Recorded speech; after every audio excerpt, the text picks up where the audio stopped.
Hi, this is Dr. Carla Brigandi, and today I am going to be giving you an overview of your honors project assessment rubric.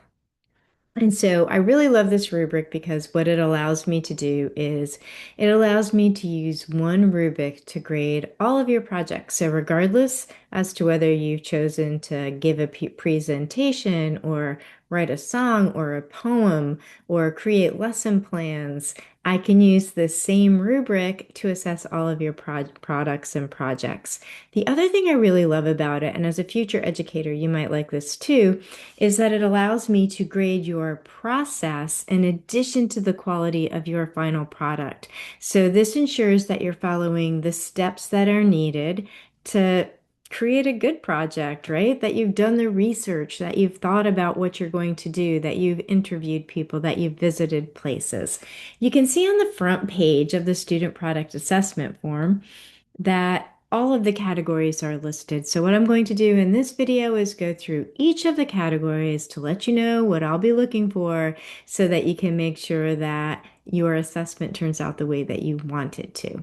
So the first thing you're going to do is you're going to come up with a good idea, right? We've talked about meaning finding, so you've probably already done the activities and the assignment that has to do with meaning finding. And if you haven't done it, I'm sure you will soon. So you're going to start with this early statement of purpose. And sometimes our projects can be too broad. Like somebody can say, well, I'm a secondary math major, and so I want to do my project on mathematics and special education.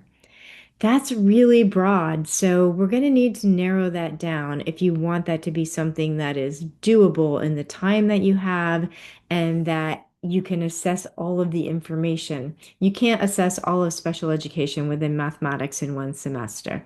So if we want to narrow that down, what you could do is you could say, well, I am specifically interested in dysgraphia. I've done some research on the different disabilities, and what I'd like to do is interview somebody who has dysgraphia, a teacher who has worked with students who have dysgraphia, and then I'm going to do some research on the interventions that I, as a future educator, can use to support my students who have this learning disability in math.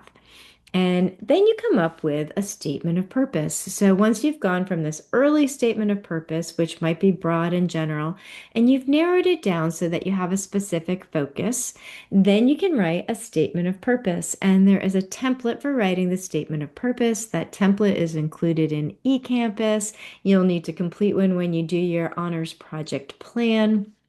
And I'm going to be looking to make sure that that is done. And all that does is it gives the who, the what, the why, the when you're going to finish, what you're going to be doing, who your audience is. So it helps you to outline all components early on. Next, what I'm going to be looking at is your resources. Your resources are incredibly important. There are three categories that I will be assessing for your research or your resources. And those three categories are going to be the diversity of your resources. So what that means is you're not going to get all of your references from the web.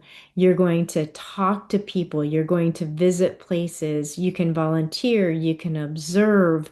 You can watch movies. What you're not going to do is read Wikipedia and summarize it.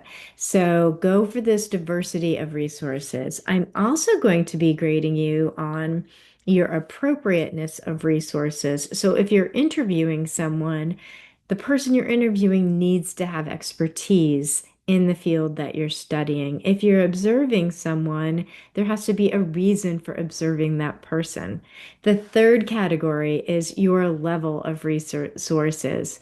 If you talk to your next door neighbor, that might be a good resource. But if you talk to the president of a national organization and you interview them, that is a much higher resource. And there's plenty of room in between, but you get what I'm looking for. I created this diagram to make it a little bit more visual for you. You're going to talk to people, visit places, watch movies, read books, and then you can also visit websites. You're not just going to visit websites. For level of resources, you can talk to people in your home, in your school, in community, but you can talk to people in the state or at a national or international level. That's going to get you more points. for a level of resources. To document your resources, that's actually an assignment that you're going to have. It's called the Find, the Honors Project Find. You're going to keep a running list. Anytime you talk to someone, anytime you visit a place, anytime you go to a website, you want to add it to this running list. So when you turn this in, I'm going to know you did that because you're going to give me evidence. Evidence can be transcripts, recordings of people you've interviewed, interview questions that you've used when pictures of places that you have visited. That's what the optional artifact is going to be, right? Data that you've collected. So make sure that you pay attention to documenting your resources. And I know that we have this sort of feeling that we can go back later, like, oh, I'll just write this down later. You're gonna forget. So make sure you write everything down in real time so that when you go back, things don't get lost. You don't forget dates. You don't forget to take pictures or keep interview transcripts. The next thing that I'm going to do is I'm going to look at the logic and sequence and transition. So let's say, for example, that you want to volunteer in an organization. If you procrastinate on that and you call them the day before the project is due, that's not going to work, right? You didn't do the logic, sequence, and transitions. But I mean, if you want to go to stepping stones and you want to do some observing or volunteering there, you're going to have to fill out paperwork and be vetted, and it can be time consuming. So, if that's something you're interested in doing, you want to get started right away. This is not the type of project that you can procrastinate on. And also, you can't just show up at stepping stones and say, oh, I'm here to volunteer. You have to go through the process. So, for all of this, you need to go through your logic, sequence, and transition process properly. Oh, if you have interview questions, right?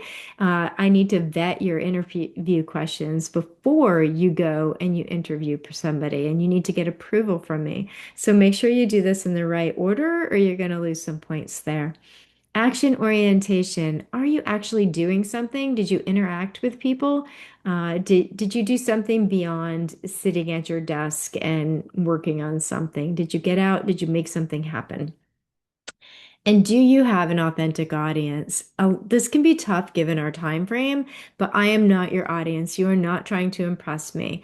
Although I am assessing you, your audience, the person that you're creating your project for, or the people, um, keep that in mind. So if you're making materials for teachers to use in classrooms, then your audience is classroom teachers.